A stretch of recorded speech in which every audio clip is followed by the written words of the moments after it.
Assalamualaikum warahmatullahi wabarakatuh. Perkenalkan, nama saya Risma Nurmadina dari Prodi Pendidikan Guru Madrasah Ibtidaiyah NIM 2311306033. Di sini saya akan menjelaskan tentang prinsip-prinsip dalam pelaksanaan desentralisasi dan otonomi daerah serta sejarah otonomi daerah di Indonesia. Yang pertama, ada beberapa prinsip pemberian otonomi daerah yang dapat dijadikan pedoman dalam penyelenggaraan pemerintah, yaitu yang pertama ada penyelenggaraan otonomi daerah dilaksanakan dengan memperhatikan aspek demokrasi, keadilan, pemerataan, serta potensi dan keberagaman daerah. Yang kedua, ada pelaksanaan otonomi daerah didasarkan pada otonomi luas, nyata, dan bertanggung jawab. Yang ketiga, ada pelaksanaan otonomi daerah yang luas dan utuh diletakkan pada daerah kabupaten dan daerah kota. Sedang pada daerah provinsi merupakan otonomi yang terbatas. Yang keempat, ada pelaksanaan otonomi daerah yang sesuai dengan konstitusi daerah, sehingga tetap terjamin hubungan yang serasi antar pusat dan daerah serta antar daerah. Yang kelima, ada pelaksanaan otonomi daerah harus lebih meningkat kemandiriannya, dan karenanya dalam daerah kabupaten dan kota tidak ada lagi wilayah administrasi. Yang keenam, ada pelaksanaan otonomi daerah harus lebih meningkat peranan dan fungsinya, baik legislasi ataupun fungsi pengawasan serta fungsi anggaran yang dilaksanakan penyelenggaraan pemerintah daerah. Dengan adanya prinsip-prinsip tadi, diharapkan otonomi daerah berjalan sesuai dengan visi misi dari otonomi daerah itu sendiri.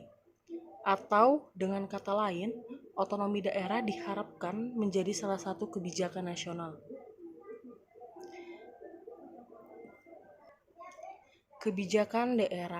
Kebijakan otonomi daerah di Indonesia saat ini diatur oleh UU nomor 22 tahun 1999 dan UU nomor 32 tahun 2004. UU tersebut memberikan otonomi yang sangat luas kepada daerah, khususnya kabupaten dan kota.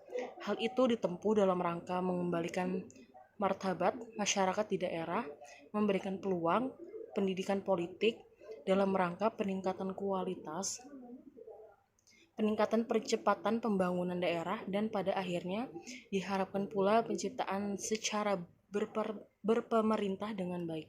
Selanjutnya, mengenai sejarah otonomi daerah di Indonesia. Yang pertama, masa kolonial Belanda.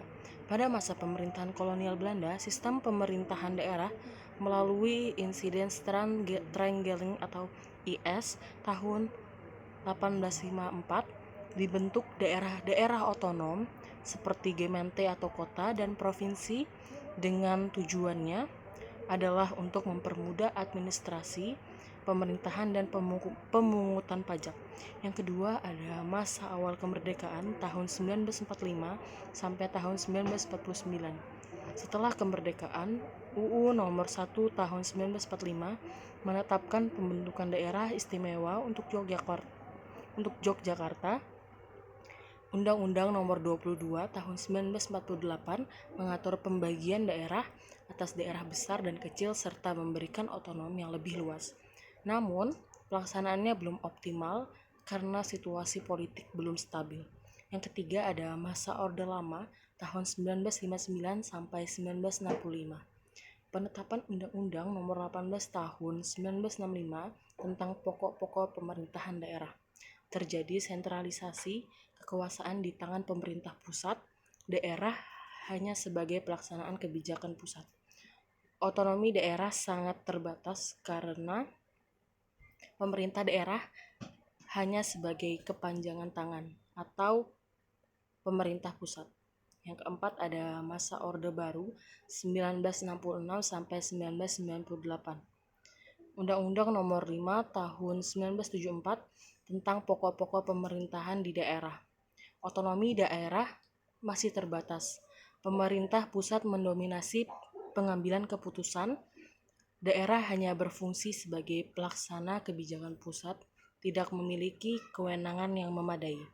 Yang kelima ada masa reformasi 1998 sampai sekarang, yaitu Undang-Undang Nomor 22 Tahun 1999 tentang Pemerintahan Daerah, Undang-Undang Nomor 32 2004 tentang Pemerintahan Daerah, Undang-Undang Nomor 23 Tahun 2014 tentang Pemerintahan Daerah. Terjadi desentralisasi yang lebih luas dengan pemberian otonom yang lebih besar kepada daerah. Daerah memiliki kewenangan yang lebih besar dalam mengurus rumah tangga itu sendiri. Pemerintahan pusat hanya berperan dalam urusan pemerintahan tertentu. Secara umum, sejarah otonom daerah di Indonesia telah mengalami pasang surut sesuai dengan dinamika politik dan kebijakan pemerintah pusat.